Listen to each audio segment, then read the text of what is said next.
زدني علما. اعوذ باللہ السمیع العلیم من الشیطان اللعین الرجیم.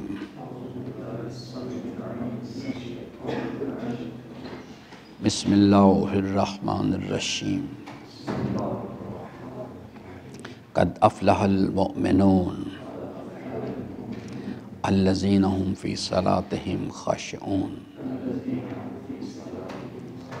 والذین هم عن اللغو معرضون والذین هم للزکاة فاعلون والذین هم لفروجهم حافظون الا علی ازواجهم او ما ملکت ایمانهم فإنهم غیر ملومین فمن ابتغى وراء ذلك فأولئك هم العادون والذین هم لأماناتهم وعهدهم راعون والذین هم علی صلواتهم یحافظون اولئک هم الوارثون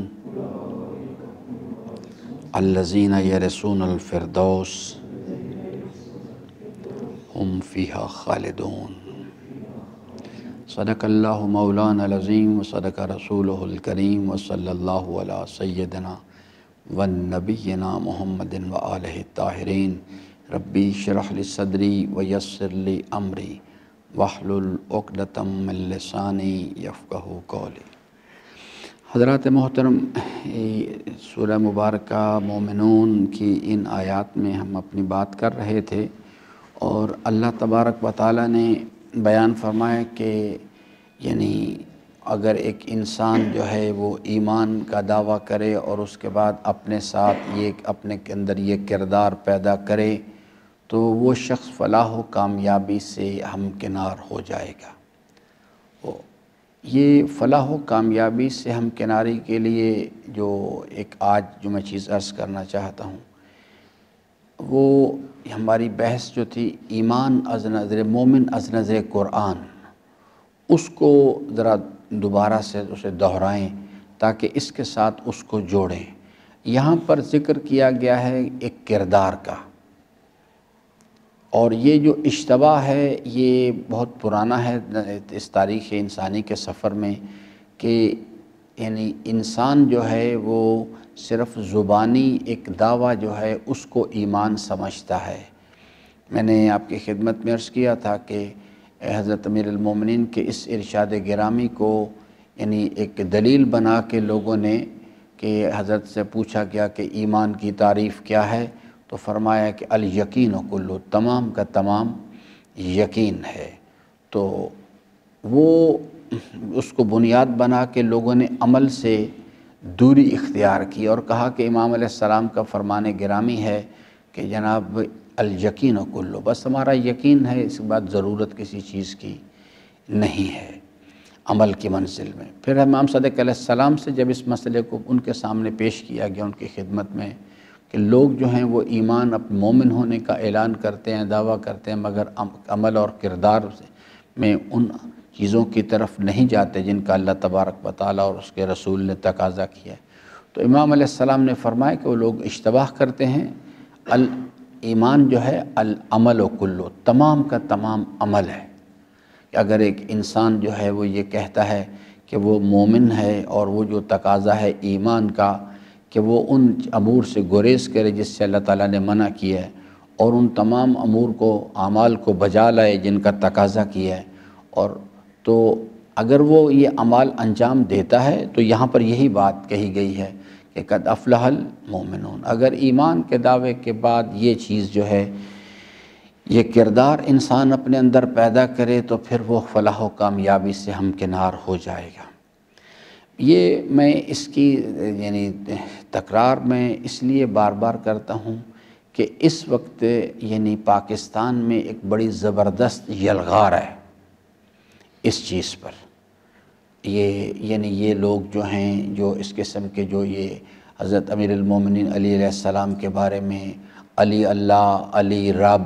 یا اس قسم کے نظریات. اور وہ کہتے ہیں کہ جی بس کسی چیز کی ضرورت نہیں ہے. اب یہ باقاعدہ ایک ٹیلی ویژن چینل بھی سنا کھولا گیا ہے منتظر یا منتظر کے نام سے، اس کے یعنی اس مناسبت سے، اور اس کی جو سرپرستی ہے وہ یہاں پہ یعنی کن لوگوں کو دی گئی ہے. یہ غضنفر تونسوی صاحب جو ہیں اور پروفیسر تصدق صاحب جو ہیں، یہ لوگ اس کے یہاں پہ. یہ بنیادی طور پہ ایک بہت بڑی سازش ہے، ایک بہت بڑا فتنہ ہے کہ جس وقت ایران کی سرزمین پر یہ اسلامی انقلاب آیا تو اس کے بعد سے جو طاغوتی قوتیں ہیں وہ اس مسئلے پر متوجہ ہوئیں اس چیز کے لیے،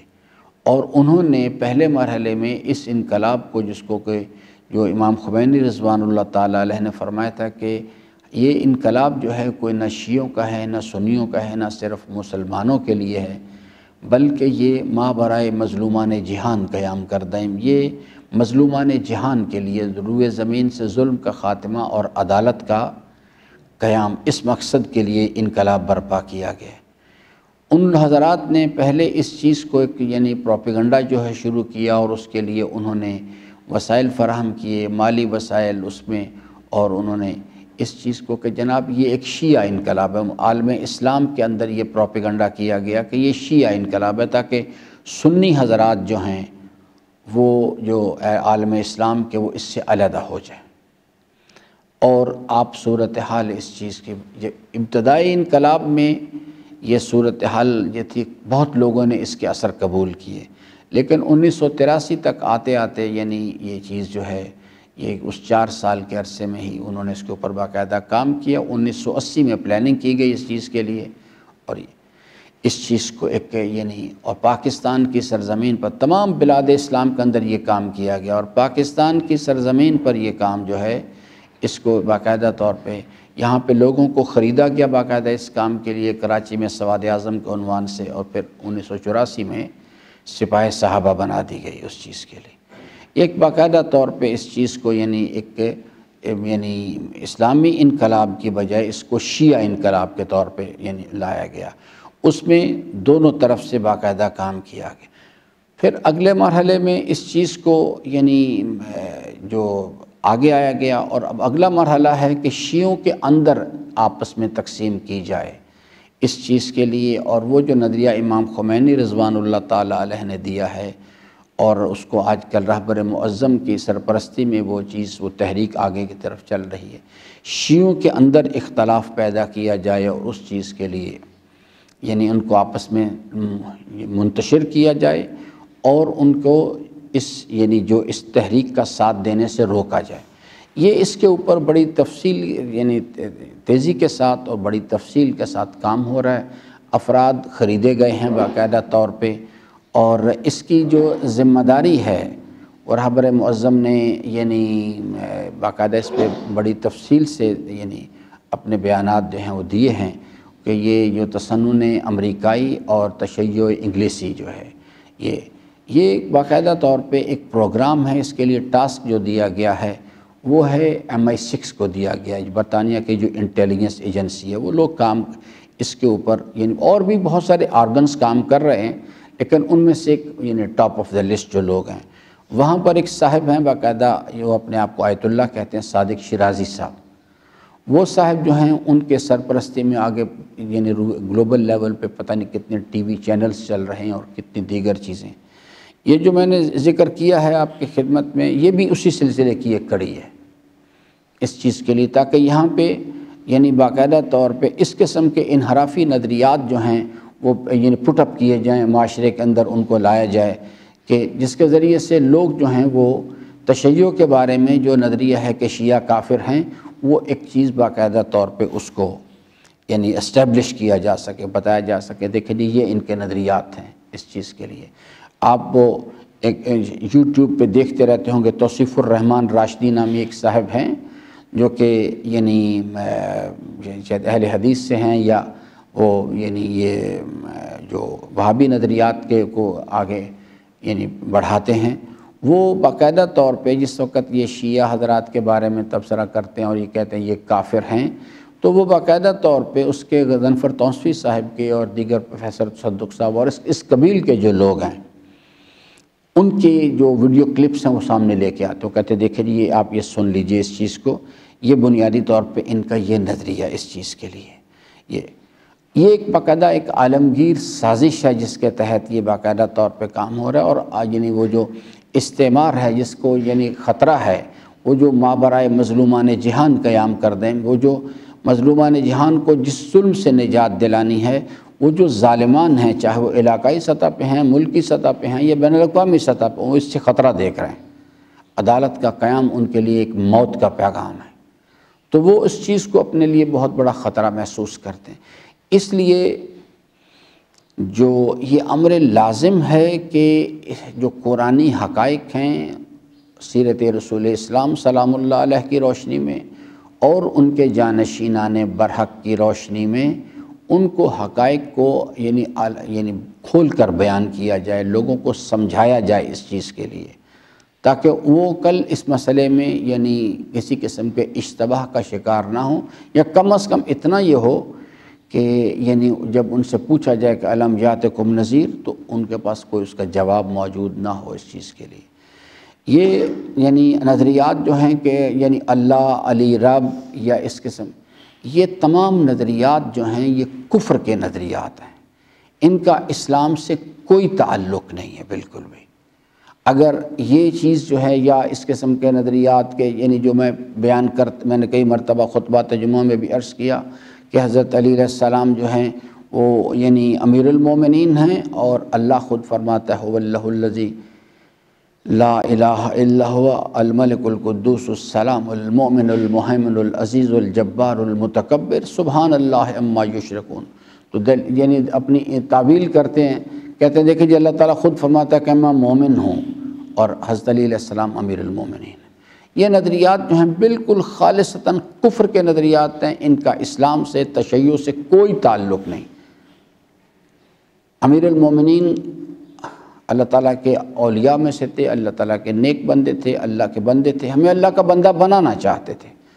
ان کے نظریات جو ہیں وہ غضنفر توسوی سے نہیں پوچھنے چاہیے، ان کے نظریات کے لیے خود ان کا اپنا جو کلام ہے نہج البلاغہ اس کی طرف رجوع کرنا چاہیے، وہاں سے رہنمائی لینی چاہیے۔ اور یہ ہماری ذمہ داری ہے اس چیز کے لیے کہ ہم آگے آئیں اور آ کے ان حقائق کو کھول کر لوگوں کے سامنے بیان کریں۔ اب یہ جو بحث ہے ایمان کی، یہ اس لیے بھی لازم ہے کہ اگر ایک آدمی جو ہے وہ مثال کے طور پہ یہ نظریات جو ہیں جو غضنفر توسوی صاحب یا پروفیسر تصدق صاحب جو بیان کر رہے ہیں، یا اس قبیل کے جو دیگر لوگ ہیں وہ جو بیان کر رہے ہیں، وہ اگر ان کو تسلیم نہ بھی کریں تو ان کو آگاہی ہونی چاہیے اس چیز کے لیے کہ ایمان جو ہے ایمان کس چیز پر، پہلے یہ سمجھنا چاہیے۔ نظریہ کیا ہے جس پر یقین پیدا کرنا، وہ ہے الحمدللہ رب العالمین۔ اس کا ایک سادہ مطلب ہے کہ میں جو بھی آدمی یہ نظریہ بیان کرتا ہے، وہ چاہے لا الہ الا اللہ کی شکل میں بیان کرے، نماز میں کھڑے ہو کر بیان کرے یا نماز کے علاوہ بیان کرے، وہ ایک بالکل اظہر من الشمس بات ہے کہ اس کائنات میں کسی شے کے پاس کمال ذاتی نہیں، سب کچھ اللہ کا دیا ہوا۔ خود انسان جب کہتا ہے تو انسان اپنی طرف بھی میرے مالک میں تیری بارگاہ میں اقرار کرتا ہوں، اعلان کرتا ہوں کہ نہ میرے پاس نہ اس کائنات میں کسی شے کے پاس کوئی کمال ذاتی نہیں، سب کچھ تیرا دیا ہوا ہے۔ یہ نظریہ جو ہے، اور اس کے بعد یہ نظریہ صرف بیان کر دینے سے مسئلہ حل نہیں ہوتا، اس نظریے کو کنورٹ کرنا ہے پریکٹیکل بیہیویئر کے اندر۔ یہ لا الہ الا اللہ کے بارے میں نے عرض کیا کہ یہ ایک سٹیٹمنٹ ہے، دوسرے مرحلے میں ایک نظریہ ہے، تیسرے مرحلے میں ایک پریکٹیکل بیہیویئر ہے، کیونکہ الحمدللہ رب العالمین کا جو نظریہ ہے، سورہ الحمد کی بحث میں نے عرض کیا تھا کہ صرف اس نظریے کو سمجھنا اور اس پر یقین حاصل کرنا کافی نہیں، اسے کنورٹ کرنا ہے۔ ایاک نعبد و ایاک نستعین، یہ ہے ایاک نعبد کی تفسیر۔ کرنا کیا ہے؟ جب ہم نے جان لیا کہ ہمارے پاس کوئی کمال ذاتی نہیں، میرا وجود میں تو تھا ہی نہیں، مجھے اس حی و قیوم پروردگار نے وجود بخشا ہے اور مجھے لوٹ کے اس کی طرف جانا ہے، تو پھر اس نے بتایا ہے کہ یہ جو میں نے آپ کو جوانی دی یعنی عمل کا اختیار دیا ہے، آپ اس کو ایسے استعمال کریں اس ٹائم لائن کے اندر۔ ہم نے اس کو کنورٹ کرنا ہے، ایاک نعبد و ایاک نستعین، اور ہمارے پاس صرف ایک آرزو ہونی چاہیے، اہدنا الصراط المستقیم۔ یہ چیز جو ہے، اس چیز کو اگر ایک انسان جو ہے وہ اگر اس نظریے کو تسلیم بھی کر لے کہ اللہ ایک ہے، اللہ تعالیٰ نے اس کائنات کو خلق فرمایا ہے، اللہ تعالیٰ کے حبیب اس کے رسول ہیں، امیر المومنین اس کے ولی ہیں، حجت خدا ہیں، مگر عمل کی منزل میں اگر وہ ایاک نعبد نہیں کرتا تو اس کا جو دعویٰ ہے کہ میں اس نظریے پر ایمان رکھتا ہوں وہ زیر سوال ہے پھر۔ اور یہ سوال میں نے نہیں اٹھایا، یہ سوال امیر المومنین نے اٹھایا ہے۔ حضرت فرماتے ہیں کہ یہ کس قسم کے ایمان کا دعویٰ کرنے والے لوگ ہیں؟ وہ کہتے ہیں کہ اللہ کے قائم کردہ نظام یعنی جنت اور دوزخ، ہمارا جنت پر ایمان ہے، پھر جس رب نے وہ جنتیں بنائی ہیں اس نے ان جنتوں میں جانے کے لیے جو راستہ تعلیم کیا اس پر عمل کرنے کی کوشش نہیں کرتے۔ کہتے ہیں جہنم پر ایمان ہے، پھر جس رب نے وہ جہنم بنائی ہے اس نے جس کا ذکر کیا کہ جو شخص اس مہلت کے عرصے میں یہ عمل انجام دے گا وہ جہنم میں ڈال دیا جائے گا، پھر اس سے گریز نہیں کرتے۔ تو امام علیہ السلام کا سوال جو ہے، انہوں نے سوال اٹھایا کہ یہ کس قسم کا ایمان ہے؟ یہ فرماتے یہ ایمان نہیں ہے، یہ چیز جو ہے۔ میں نے اس بحث میں تفصیل کے ساتھ آپ کی خدمت میں عرض کیا تھا کہ 3 طرح کے مومنوں کا ذکر کیا گیا قرآن کریم کے اندر، 3 گروہوں کا ذکر کیا گیا جو یہ کہتے ہیں کہ ہم مومن ہیں۔ ایک گروہ کے بارے میں اللہ تعالیٰ فرماتا ہے کہ یہ بالکل جھوٹے پرلے درجے کے دھوکے باز اور فراڈ کرنے والے لوگ ہیں، اپنے ان باتوں کے ذریعے سے یہ دھوکہ دینا چاہتے ہیں۔ ایک تو وہ گروہ ہے، اور ان کے کردار کا بھی ذکر کیا کہ ایمان کا دعویٰ کرنے کے بعد وہ لوگ، ان کا کردار یہ سورہ بقرہ میں اس کی بحث ہے، آیہ مبارکہ نمبر یعنی 8 سے آگے شاید اس قسم کی 8 سے لے کے 20 تک یہ آیات جو ہیں۔ دوسرا گروہ وہ ہے جو وہ بھی اپنے آپ کو مومن کہتا ہے، اور یہ جو پہلا گروہ جس کا میں نے ذکر کیا، آج 2019 کا زمانہ اور پاکستان کو اگر سامنے رکھ کے اس کا تجزیہ اور تحلیل کیا جائے چوتھے امام علیہ السلام کے ارشاد گرامی کے مطابق، تو اکثریت ایمان کا دعویٰ کرنے والے یہی لوگ ہیں۔ آپ اس کو پڑھ لیں اور چوتھے امام علیہ السلام کے فرمان کے مطابق اس کا یعنی تقابلی جائزہ کریں، فرد کا اور معاشرے کا، آپ کو خود بخود سمجھ آ جائے گی ساری بات۔ دوسرا گروہ وہ ہے جس کا سورہ حجرات میں اللہ تعالیٰ نے ذکر فرمایا ہے، اور وہ لوگ ہیں جو اپنے آپ کو مومن کہتے ہیں۔ اللہ تعالیٰ نے اپنے حبیب سلام اللہ علیہ سے طرف وحی نازل فرمائی اور فرمایا کہ ان سے کہیں کہ یہ لوگ سادہ لوح لوگ ہیں، ان کو ابھی ایمان کا اور اسلام کا فرق نہیں پتہ، یہ سادہ لوح لوگ ہیں، یہ ان سے کہو تم اسلام لائے، ایمان ابھی تمہارے قلوب میں داخل نہیں ہوا۔ ہاں ایک پرویلیج اللہ تعالیٰ نے دیا گیا کہ اگر یہ اچھے اعمال انجام دیں گے تو ہم ان کے اجر کو ضائع نہیں کریں گے۔ وَمَن يَعْمَلْ مِثْقَالَ ذَرَّةٍ خَيْرًا يَرَهُ۔ تیسرا گروہ وہ ہے جس کے بارے میں اللہ تعالیٰ نے سورہ مبارکہ حجرات آیہ مبارکہ نمبر 14 اللہ تعالیٰ فرماتے ہیں کہ یہ لوگ جو ہیں ایمان کا دعویٰ کرتے ہیں اور پھر عملی زندگی میں ان اعمال کو بجا لاتے ہیں جن کی یہ تفصیل سے ذکر کیا گیا۔ اللہ تعالیٰ فرماتے ہیں کہ یہ اولئک هم الصادقون، یہ لوگ ایمان کے دعوے میں سچ بولتے ہیں، یعنی ایمان کا دعویٰ بھی کرتے ہیں اور عملی زندگی میں وہ کردار بھی ان کے پاس موجود ہے۔ یہ اس وقت کے دور کی انتہائی اہمیت کا حامل مسئلہ ہے، اور اغوینہم یعنی جو شیطانی قوتیں ہیں جس میں 2 گروہ خاص طور پہ یاد رکھیں، دنیا پرست علماء جو اپنے آپ کو علماء کہتے ہیں، جیسے وہ جب منتظر ٹی وی کا اشتہار میں نے دیکھا تو غضنفر توسوی صاحب کے بارے میں وہاں لکھا ہوا تھا سلطان العلماء، ان للہ و ان الیہ راجعون۔ یہ چیز مسائل کیوں پیدا ہو رہے ہیں، اس کا بھی ایک سبب ہے۔ دیکھیے انسانی فکر کو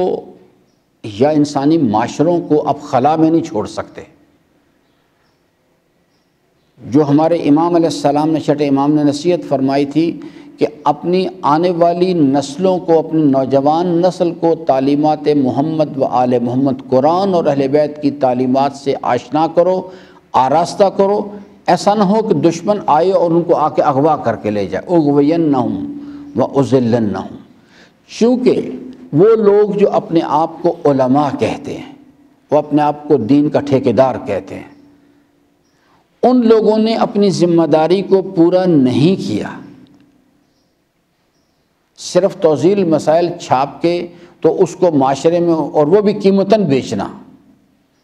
اس سے مسئلہ حل نہیں ہوتا۔ اس کے لیے لازم ہے کہ آپ اب ہر زمانے کے تقاضے مختلف ہوتے ہیں۔ آج کل کے زمانے کا تقاضا جو ہے صرف توضیح مسائل سے نہیں، آج کل کے زمانے میں کی زبان کیا ہے؟ Electronic media. آپ کے پاس سکول ہونے چاہیے، آپ کے پاس کالج ہونے چاہیے، آپ کے پاس وہ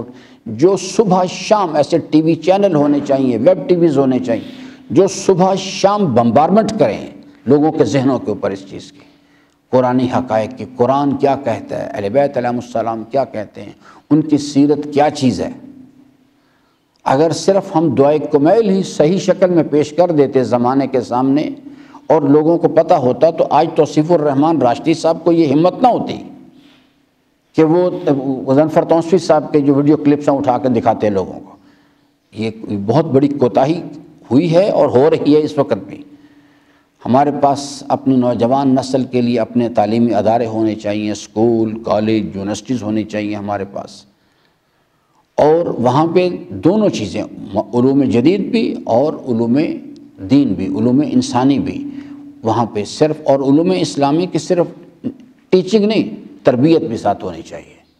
ایسے ادارے بنائے جائیں ڈسٹنس لرننگ کے لیے، بڑے یا ایسے اس قسم کے پلیٹ فارم بنائے جائیں۔ چونکہ ہم نے میدان کو خالی چھوڑ دیا، اس واسطے آپ خلا میں نہیں چھوڑ سکتے اس معاشرے کو۔ اگر آپ چھوڑیں گے تو جو جیسے آپ، میں نے مثال بھی دی تھی پہلے کہ آپ دیکھیے اللہ کا نظام کے اندر یہ چیز ہے کہ جب گرمی ہوتی ہے، سورج چمکتا ہے، گرمی ہوتی ہے تو ہوا گرم ہو کے اوپر اٹھ جاتی ہے۔ جب اوپر اٹھتی ہے تو یہ نیچے کا علاقہ جو ہے زمین کے ساتھ کی جو سطح، یہاں ایئر پریشر کم ہو جاتا ہے۔ جب ایئر پریشر کم ہوتا ہے کسی خاص علاقے کے اندر، تو اطراف جہاں پہ ایئر پریشر زیادہ ہوتا ہے وہاں سے ہوائیں جو ہیں وہ طوفان کی طرح آتی ہیں پھر، تاکہ اس ایئر پریشر کو یعنی برابر کریں۔ بالکل ذہنوں کے اندر بھی افکار بھی اسی طرح سے ہوتے ہیں۔ اگر ہم ان افکار کو اللہ تعالیٰ کے جلال و جمال کے قلب انسان میں، فرد ہو یا معاشرے ہوں، وہاں پہ یعنی اللہ تعالیٰ کے جلال و جمال کا یقین، اس کے نظام کی حقانیت کے یقین کے نظریات جو ہیں ان کا پریشر نہیں ڈال کے رکھیں گے تو پھر اطراف سے ذہن خالی نہیں رہیں گے۔ اطراف سے پھر دشمن جو ہیں، جو طاغوتی قوتیں ہیں، جو سیاسی طاغوت ہیں، مذہبی طاغوت ہیں، جن کے لیے دین خطرہ ہے، وہ لوگ جو ہیں وہ آئیں گے۔ یہ اگر آپ سورہ مبارکہ 61 اس کا شمارہ ہے، یعنی اس کو اگر آپ پڑھ لیں تو اس کے اندر آپ کو یعنی سورہ صف میں آخری 7-8 آیات ہیں، شاید ایسا کچھ ہے، مجھے ایگزیکٹلی ان کا شمارہ یاد نہیں ہے، وہ ان کو پڑھ لیں ذرا تو آپ کو پتہ لگے گا کہ باقاعدہ تو جنگ ہو رہی ہے۔ اور یہ جو ہوائیں آندھیاں چلتی ہیں نا، یہ اتنی خطرناک ہوتی، خطرناک لیکن اتنی خطرناک نہیں ہوتی۔ یہ جو فکری آندھیاں چل پڑتی ہیں نا، یہ بڑی خطرناک ہوتی ہیں۔ یہ دنیا بھی برباد کر دیتے ہیں اور آخرت بھی برباد کر دیتے ہیں۔ اس وقت یہ جو چونکہ یہاں پاکستان کے معاشرے میں ایک خلا پیدا کر دیا گیا، اس واسطے ان لوگوں کو موقع ملے۔ اگر وہ لوگ جو اپنے آپ کو علماء کہتے ہیں اور دین کے ذمہ دار افراد کہتے ہیں اور اس سے پرویلیج لیتے ہیں، لوگ ان کی دستبوسی کرتے ہیں، لوگ ان کا ریگارڈ کرتے ہیں، ان کی گاڑی کے دروازہ کھولنا اپنے لیے فخر سمجھتے ہیں، اگر وہ اپنی آگے آئیں اور اپنی ذمہ داری پوری کریں تو یہ خلا نہ پیدا ہو تو پھر یہ مسائل جو ہیں ان کو حل کیا جا سکتا ہے۔ اور دوسری چیز ہے کہ بغیر ایمان کے دور حاضر کا، پھر میں تکرار کروں، دور حاضر کا سب سے بڑا مسئلہ ایمان کا فقدان ہے۔ توزیل مسائل کا فقدان نہیں ہے، ایمان کا فقدان ہے۔ اور کیونکہ آگے پوری عمارت جو تعمیر ہونی ہے وہ کس پر ہونی ہے؟ پہلے منزل اسلام، پھر ایمان، پھر تقویٰ، اور پھر اس کو مینٹین کر کے رکھنا ہے۔ پھر جا کے انسان جو ہے اگر لعلکم تفلحون، ہو سکتا ہے کہ انسان فلاح و کامیابی سے ہمکنار ہو جائے۔ تو اس لیے میرے عزیزان، جو چیز ہے کل ہم پھر دوبارہ اس مسئلے پر بات کریں گے، اس چیز کے لیے کہ یہ چیز جو ہے کہ یعنی اس میں، کیونکہ یہ فرد کا کام، جامعہ سازی کرنا جو ہے یہ فرد کا کام نہیں ہے، جامعہ سازی جماعتوں کے کام ہے۔ اگر فرد کر سکتا تو میرے عزیزان کسی چیز کی ضرورت نہیں تھی، امیر المومنین اکیلے ہی کر دیتے، ان کو خطبہ جہاد میں فریاد نہ کرنی پڑتی کہ یا اشباح الرجال ولا رجال، اے مردوں کی شکلیں رکھنے والے نامردوں، تمہاری نافرمانیوں نے میرے کلیجے کو پیپ سے بھر کے رکھ دیا۔ تو اگر یہ ضرورت فرد کر تو امام حسین علیہ السلام کو یعنی کوئی ضرورت نہیں تھی میدان کربلا میں یہ صدائے استغاثہ بلند کرتے، یہ جماعتوں کے کام ہوتے ہیں۔ کل انشاءاللہ اس پر مزید بات کریں گے۔ اللہ تعالیٰ سے امیدوار ہوں کہ اللہ تعالیٰ ہم سب کو قرآن کریم کو پڑھنے، سمجھنے اور اس کے فرامین پر عمل پیرا ہونے کی توفیق عطا فرمائے۔ درود پڑھ لیں محمد والے۔